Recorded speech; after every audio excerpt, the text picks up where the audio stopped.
Learn Filipino 1 minute at a time. For this lesson, let's learn some lunch and dinner words and expressions.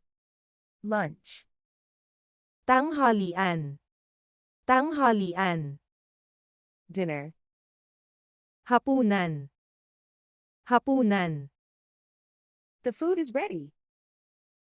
Handa na ang pagkain. Handa na ang pagkain. Enjoy your meal. Simply, Enjoy your meal. or, Enjoy. would you like some soup? Gusto mo ng sopas? Gusto mo ng sopas? Please pass the salad. Pakipasa ang salad.